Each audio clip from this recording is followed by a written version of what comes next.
आज Doubtnut app download करें। Doubtnut पर अपने सभी गणित, रसायन विज्ञान, भौतिक विज्ञान और जीव विज्ञान के डाउट्स का करो सफाया। बस प्रश्न की फोटो खींचो, एक ही प्रश्न को क्रॉप करो और तुरंत वीडियो सोल्यूशन पाओ। अभी डाउनलोड करें।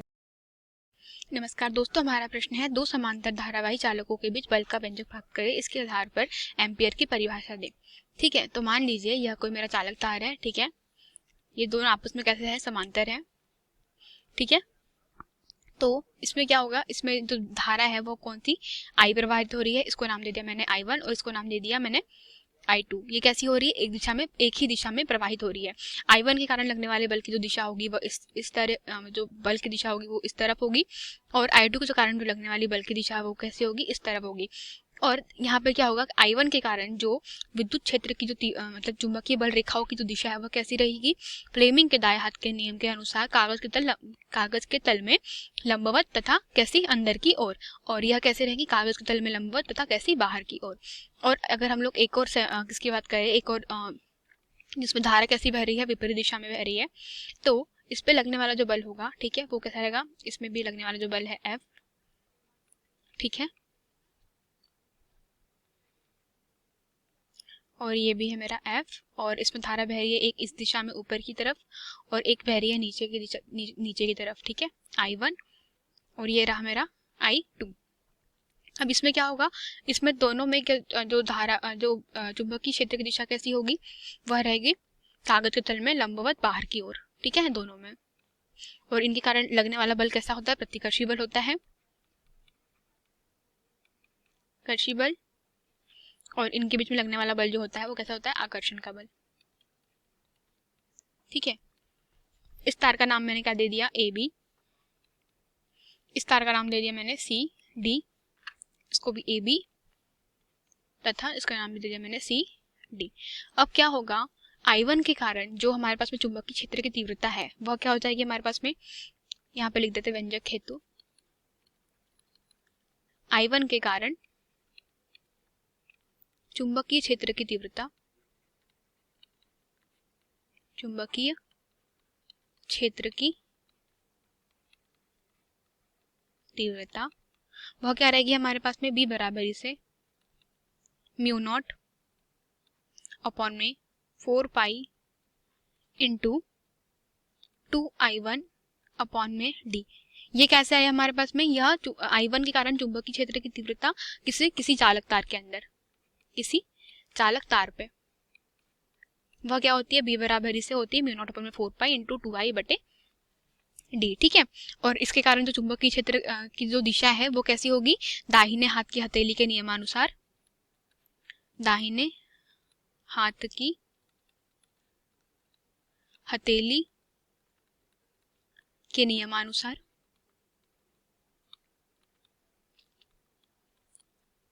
कागज के तल के लंबवत कैसे, अंदर की ओर होगी, नीचे की ओर।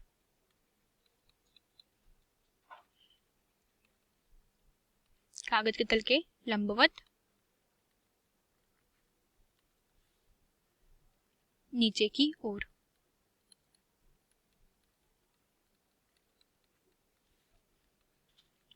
अब क्या हो रहा है, I1 के कारण, मतलब इसमें क्या बह रही है मेरे पास में, जो मेरा चालक तार AB है उसमें क्या, कौन सी धारा बह रही है, I1 बह रही है।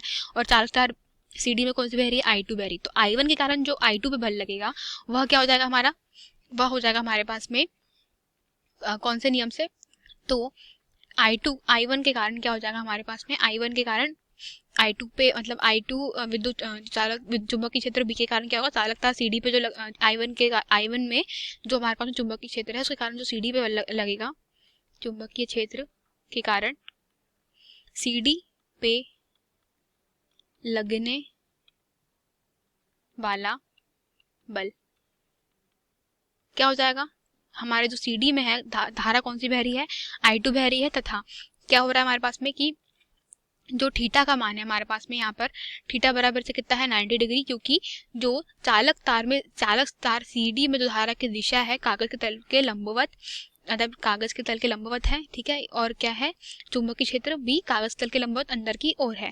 तो उसके कारण क्या हो जाएगा हमारे पास में, F बराबर से I2 into L into B, sine theta कितना है मेरे पास में, साइन थीटा, थीटा बराबर से कितना है मेरे पास में 90 डिग्री, तो मैं इसको मान रख दूंगी।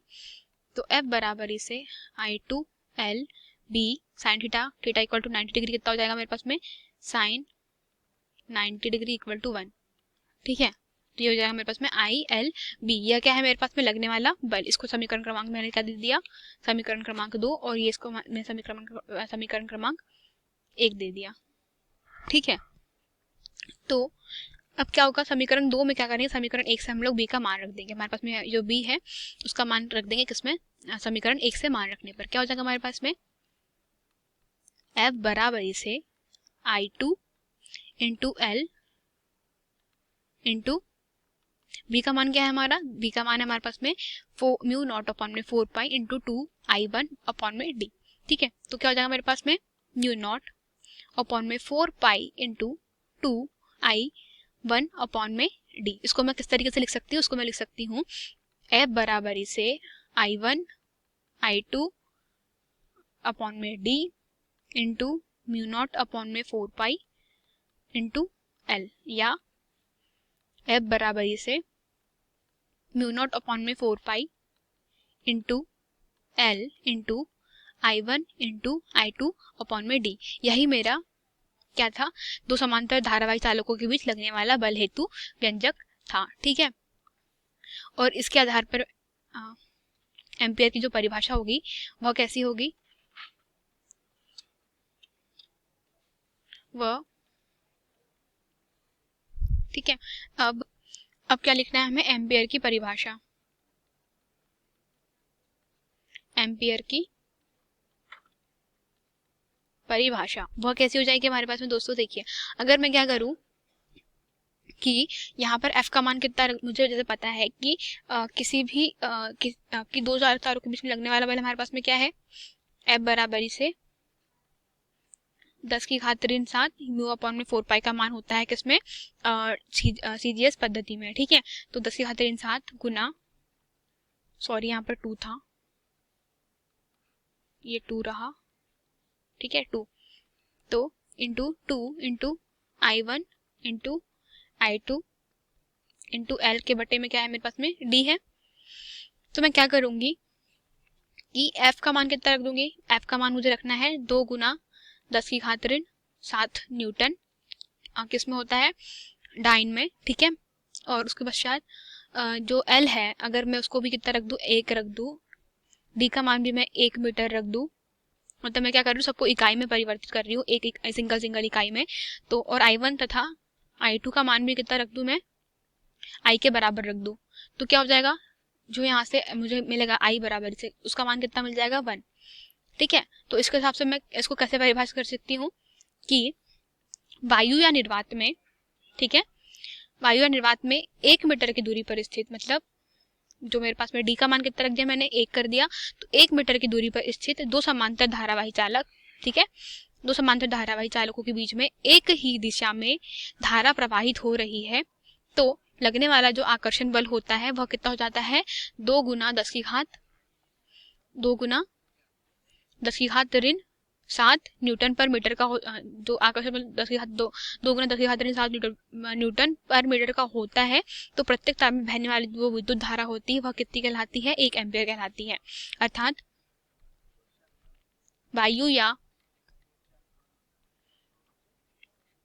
निर्वात में इकाई दूरी पर स्थित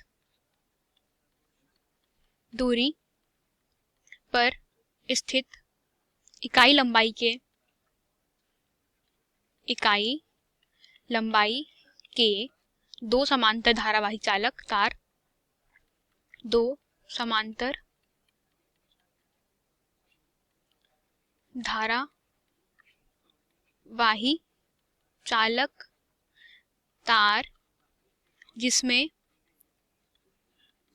धारा I बह रही, मतलब दोनों में क्या धारा I प्रवाहित हो रही है,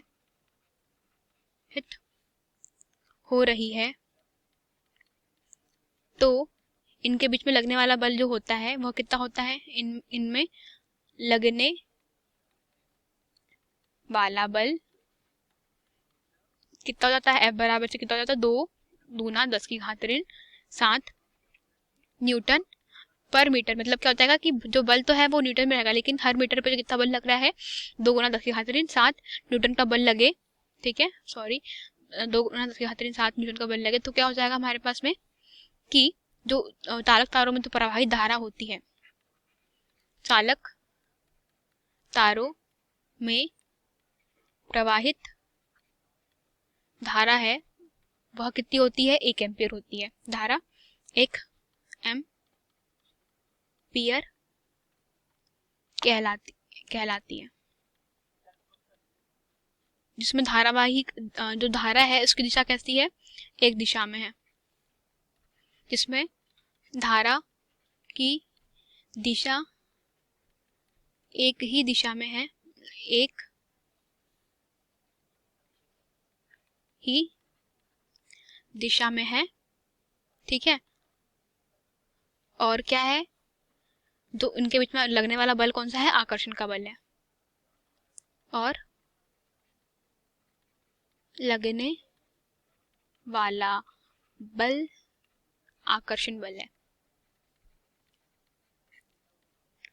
है। तो यही है दो समांतर धारा चालकों के बीच में बल का व्यंजक, और इसके आधार पर एम्पियर की परिभाषा। तो यही है एम्पियर की परिभाषा, मैं इसको लिख देती हूँ यहाँ, एम्पियर, जो 1 एम्पियर होता है वह क्या होता है। ठीक है दोस्तों, धन्यवाद। कक्षा 6ठी से 12वीं से लेकर नीट, IIT, JEE वो एडवांस के लेवल तक 1 करोड़ से ज्यादा छात्रों का भरोसा। आज ही डाउनलोड करें डाउटनेट ऐप या व्हाट्सएप करें अपने सारे डाउट्स 8400 400 400 पर।